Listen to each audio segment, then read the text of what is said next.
Welcome back, everyone. Thank you for tuning in to episode 2 of Decoding Wealth. I am your host, Daniel Duhart.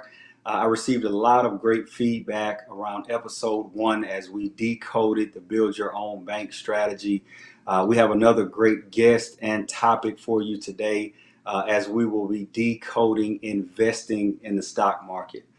Personally, I feel that in today's times, everyone should have a general understanding of the stock market.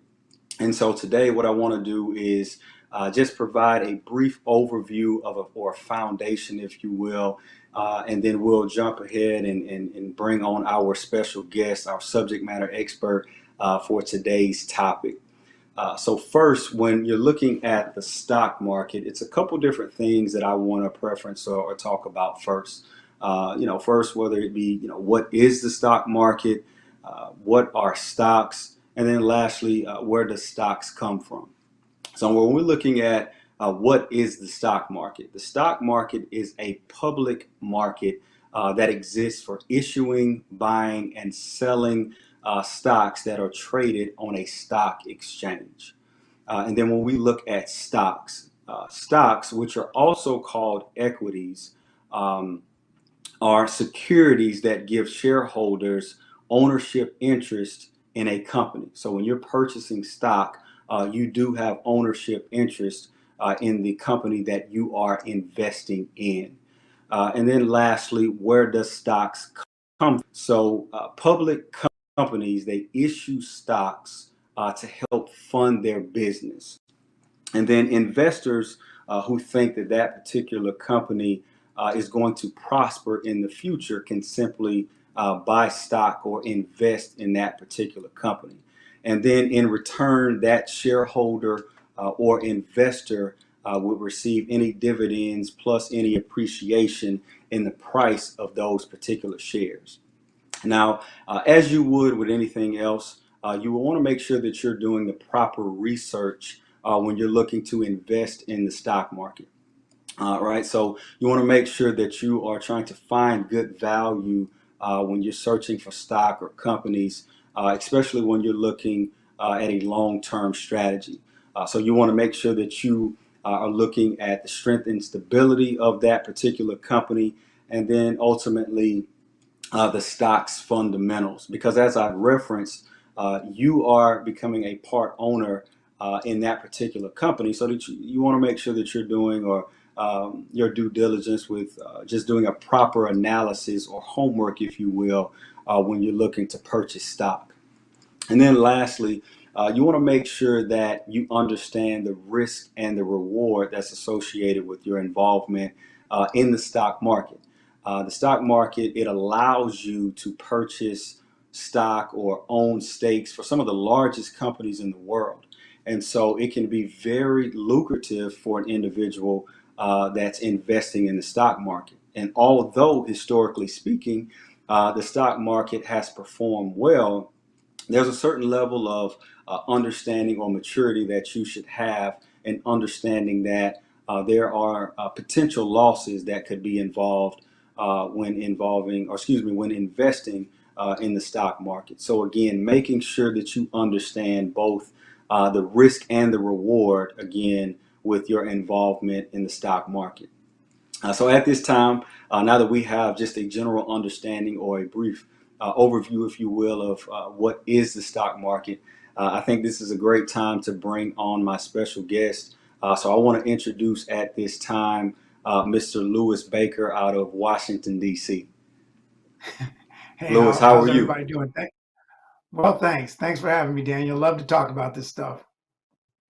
Great, great. Well, I know that this is your lane. I know that you are a subject matter expert when it comes to investing in the stock market. But before we dive into it and decode that topic, I want to pump the brakes for a minute and just give you an opportunity to introduce yourself and just give a little bit of background to the audience. Again, I appreciate the opportunity. Yeah, I think my background really goes to show that you really don't have to spend $100,000 to go get an MBA to become a good investor or to learn about how to properly plan and invest for your future. I came to Merrill Lynch right out of the Army. I was a West Point graduate, so I spent some time in the service, but right out of the Army, without a business degree, I was hired by Merrill Lynch. I spent about 5 years there. I did very well. Was actually competitively hired over to Morgan Stanley. I was a vice president there for a couple of years.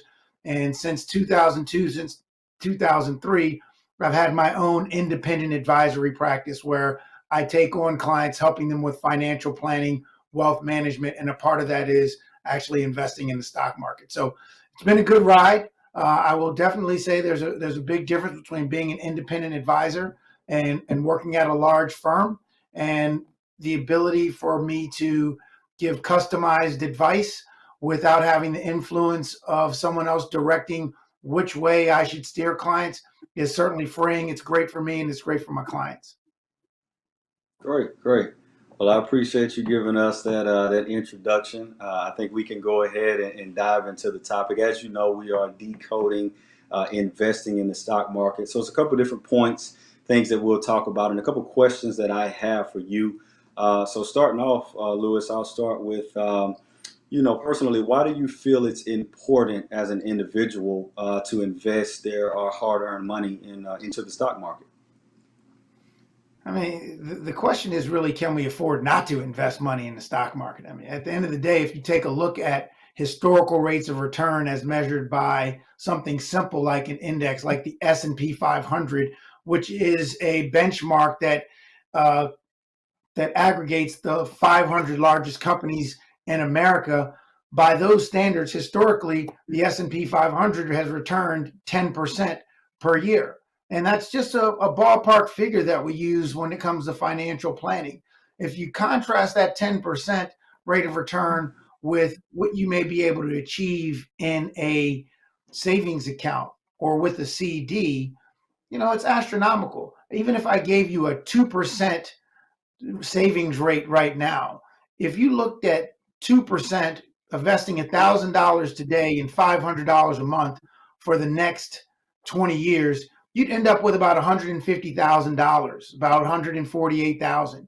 If you took that same 2%, you took that same $1,000 today, added $500 to it a month in the S&P 500 or stock index that was able to achieve that historical rate of return average around 10%, that sum of money would be not 148, but 368. So that's a couple $100,000 extra. So when you really think about, should I invest in stocks? I think you should be asking yourself, can I afford not to? And yes, there are other things besides savings accounts and stocks. There is real estate. Most of our folks, we love real estate. Why? Because it's tangible. You can go out and you can touch that building. You could see it. You could drive by it. You could see the rent coming in. Stocks may seem a little bit more abstract because you can't necessarily physically put your hands on it, but it doesn't mean that it's not a good idea to own them.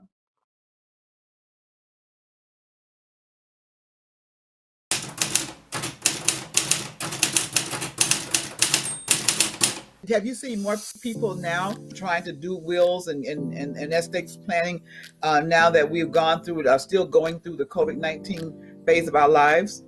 I've seen a lot more people trying to do that, to have wills, to have healthcare directives, to even to the point of having living trust. For example, a will goes through probate, so it's public knowledge. The trusts are not public knowledge, so families are really starting to take a hard look at, what if I'm incapacitated?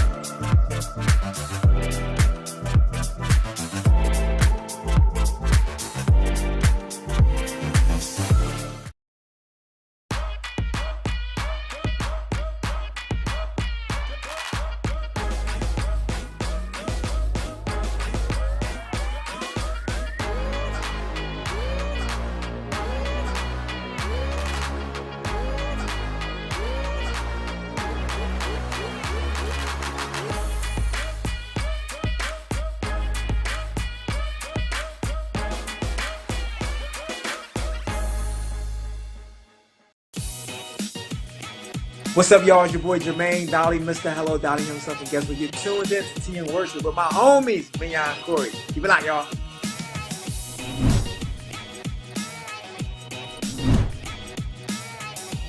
Hey y'all, it's Candy West, and you're watching Tea and Worship with Mignon and Corey.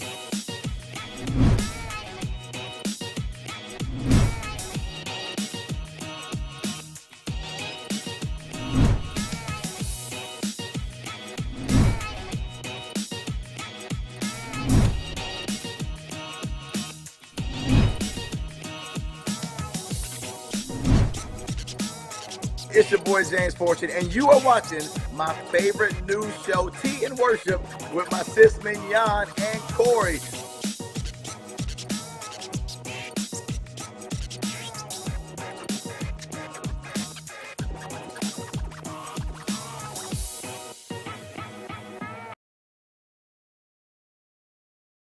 Over the years, with dealing with different clients investing in the stock market, what are some of the drawbacks that you've seen, or why do you feel that people don't invest in the stock market? I mean, that's an easy question. Most folks don't invest in the stock market because of one or two things: a lack of understanding, a clear access to information to let them know how it works, and two, just the fear of loss. And both of those things are real, right? If you're going to take your hard-earned money and put it into something, you want to know as much as you can about that something. But at some point in time, you actually can't learn everything about stocks, right? There's just too much information out there. Some of it good, some of it bad. So it could be difficult to plow through all the information necessary for you to make a good choice for yourself. But again, I have to go back and say to you that it's an opportunity that you can't afford to live without. You've got to go and do that homework, and you've got to find either someone that can help you with it or get smart on your own about how to use this tool that has been proven to create wealth over time. The other thing I would say is that, the first lesson that someone taught me at Merrill Lynch when I got started in this business was, he said to me, Lou, you know what? The best way to make stocks is, or the most sure way to make stocks is. I had no idea. He looked me in the face and he said, slowly. We hear these stories of people buying a stock at 2 and going to 200, right? But the reason why you hear these stories is because they're so rare. No one's going to talk about their average 8% rate of return over a 20-year period of time, their average 20%, their average 10% rate of return over a 20-year period of time that helps them retire. We just work too hard to be able to put money somewhere to allow a bank to simply give us 1 or 2% on our money. We only have so much time in the day as a person to be able to create wealth for ourselves. Our money has to be working for us, right? So yes, there are periods of time when stocks do underperform, that stocks lose money. 2008, 2009 is not that long ago, right? When stocks were down 38, even 50% from their peak to their trough. 50% is a lot of money to give away, no question. It's not too long ago when we just saw the COVID dip in the market from the pandemic. Stocks were down 25, 30%, peak to trough. Those are real events, and those things happen. But at the end of the day, when you're investing for the long term, and you've got a plan to accommodate these things that do happen, these dips in value, these times where instead of being afraid to own stocks and want to sell them, that you really have some courage to go in there and realize that I should be buying stocks right now, right? If you can put some planning up front, we can be prepared for those situations and use this tool over the long term to create wealth. All right. No, and I think you touched on a lot of great points, especially with, the drawbacks that people may have around like why they don't invest in the stock market. As you touched on, a lot of times it's just a lack of understanding or education around that.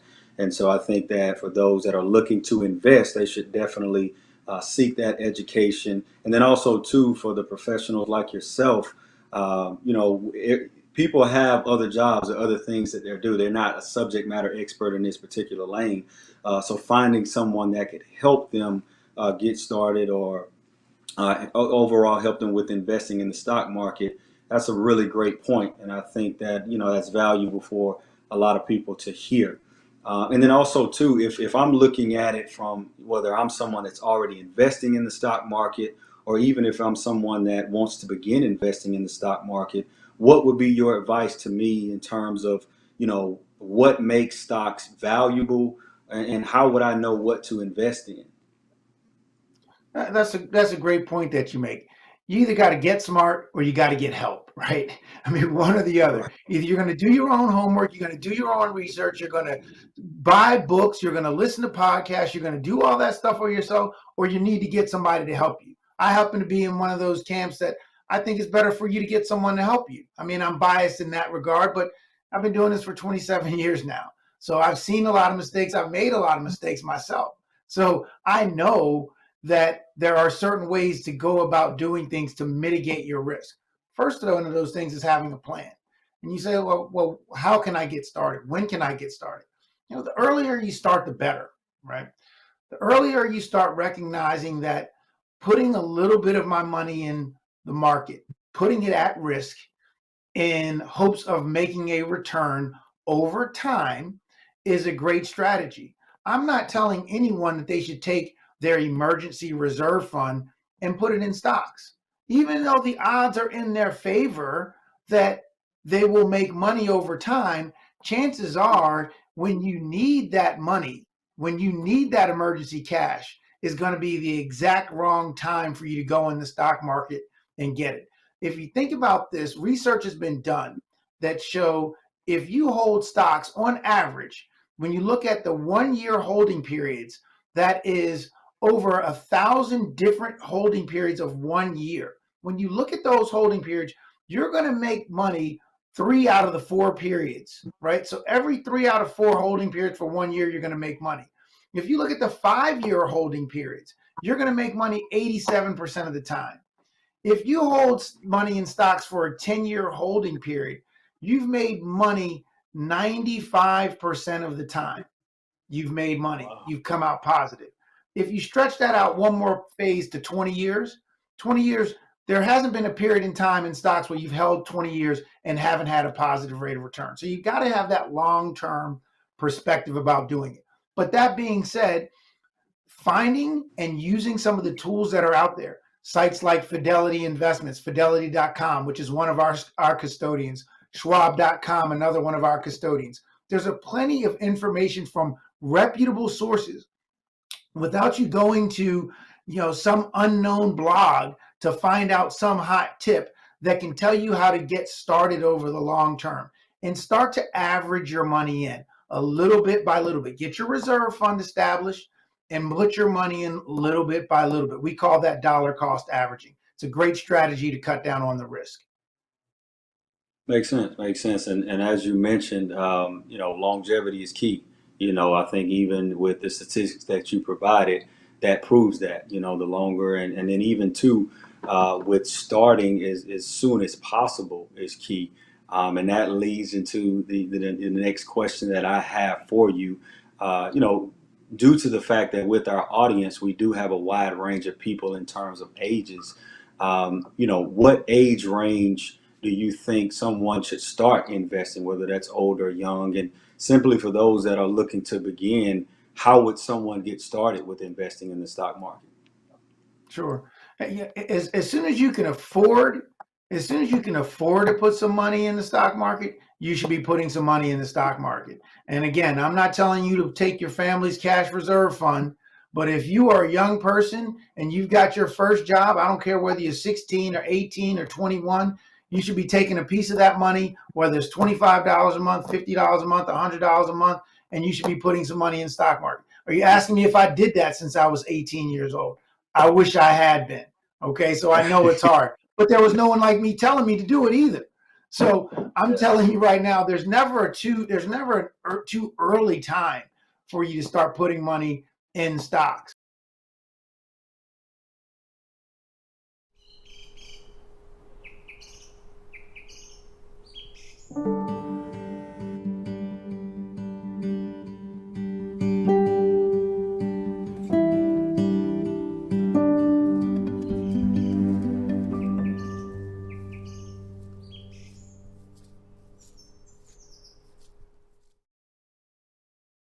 This is the story of a boy who is very sensitive to lights and sounds.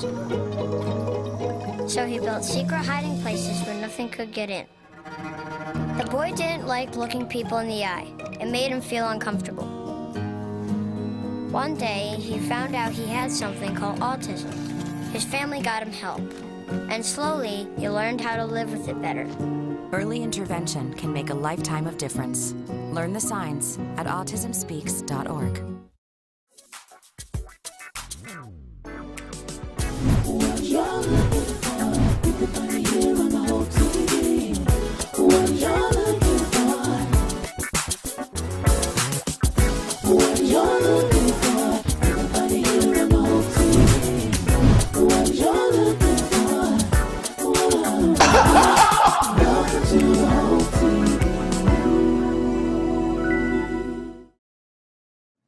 As you are moving through your life cycle and you're putting more and more money in stocks and you are a builder, so to speak, there is going to come a point in time where the risk level that you can stand to take, you may not be able to take one of those 2008, 2009 dips down in the market. While you're young and you're putting money in and building, those dip downs are beautiful opportunities for you to buy shares at a discount.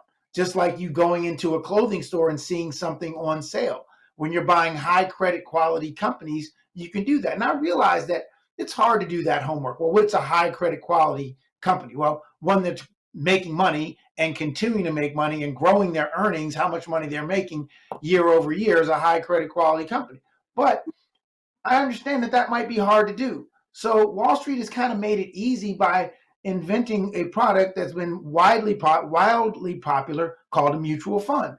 You're going to have to take some blind faith at something. You're not going to know it all right away. A good way to do something that will, number one, diversify you so you don't have all your eggs in one basket, is to simply buy a mutual fund, an index fund like the S&P 500, where you're investing in the largest 500 companies in America. Putting a little bit of money in one of these index funds, you can start to build an investment portfolio. As your needs change, as you have more specific goals that you're trying to meet, you can start to pick out different types of investments to reach those goals. You'll start to see and you'll start to learn that different investments have different characteristics from a volatility standpoint and even from a return standpoint. Do you want your return to look like this, or do you want your return to look like this? I guarantee you, if you want your return to look like this, in the midst, it's going to look like this. All right. So it's never too early. You do have to be cognizant of where you are in your life cycle about how much money you're going to commit to stocks, what types of stocks you're going to buy. You know, at the end of the day, these are representations of future cash flows of companies. Some companies may not be cash flow positive, but their potential, the potential that investors see in them to generate future cash flow is high. Those are what they call growth stocks. Those are new kind of companies versus value-oriented stocks, something like you're in Atlanta Gas and Light. Atlanta Gas and Light has been making money for a long time, but there's not going to be that many more customers coming to Atlanta that people are going to speculate that they're going to make, 2 and 3 times as much money year in and year out. That's a value stock. In fact, that for that value for holding it, they'll pay you some cash payments on a quarterly basis, and they call that a dividend. That's another benefit, not just growth of the share price, but dividends that they're paying out of their earnings is another reward you get for holding on to stock. So there are places to get started. Reputable sites, Fidelity.com, Schwab.com are our custodians, and there's plenty of information there for you to find. Gave them a shameless commercial, right? Well, I appreciate you, for sharing that information. A couple different things that we talked about. Appreciate all of the answers to those questions. In closing, for those that, whether you're already investing in the stock market or, again, if you're someone that's just now beginning to invest in the stock market, is there anything any advice that you would want to provide, or just any closing remarks around investing in the stock market for our audience? I do. You got to plan first. I don't care whether your plan is, hey, I looked at my budget and I can take $100 a month to spare and put this together. If that's your plan, that's your plan. There's strategies that go along with that plan, right? You want to go from point A to point B. You feel like I want to be in stocks to do that. Okay, well, let's put that plan together so you can account for the things that don't go your way. So you can account for that volatility, right? You can account for that downdraft that is going to happen. I've seen in my short career, I've seen 2 time periods where the market's been cut in half, 50%, right? So I feel like we can make a plan for that. But before you start putting your hard-earned money away towards a goal, let's have a plan first. So financial planning before you invest is what I would suggest. Got it. So having a plan is key. Got it. Got it. Absolutely. Well, again, Lewis, man, I can't thank you enough for taking the time out to speak with me today and just provide some insight around investing in the stock market. As I've said before, I know that you are a subject matter expert in this area. I'm pretty sure that my audience is going to appreciate the information that you had to provide. I'm sure I will be talking with you soon, man, and I hope you enjoy your weekend. Thank you again. Appreciate the opportunity to speak with you all. Got it. Well, everyone, as you can see, it's a lot to unpack and to learn from this particular episode as we really broke down talking about investing in the stock market. And we talked about a couple different things, whether it be, simply what is the stock market, what are stocks, where do stocks come from. Lewis did a great job of, answering different questions around, what age range, how to get started, how to find the value in when you're picking stock or picking different companies that you want to invest in, the risks and reward of long-term versus opposed to, the losses that could be involved with it, or even simply how to get started. It's so many different things to unpack. So I would encourage you to go back, rewatch this episode, share it with a friend that you think this information would be beneficial for or to. And also, too, I'm sure that you all may have some comments or questions. So feel free to drop them in the comment section below. My social media outlets will be at the bottom of the screen, as well as an email or a QR code, for those that would like to schedule maybe a one-off conversation to have a deeper dialogue. I would love to hear from you and further this discussion. I'll leave you with a quote that I feel relates to this series of topics with decoding wealth. And it's a familiar quote, which is knowledge is power. And as I've said before, now I don't think that that's 100% true. Applied knowledge is power. It's all about what you do with the information that you have. So keep that in mind as we decode these various topics and strategies, and as you understand different ways to leverage them for your personal situation. Again, applied knowledge is key. Thank you again for tuning in and watching episode 2. Stay tuned for the details around episode 3. We will have another great topic, another great guest that will be on the show. Again, thank you for tuning in, and I hope you all have a great weekend.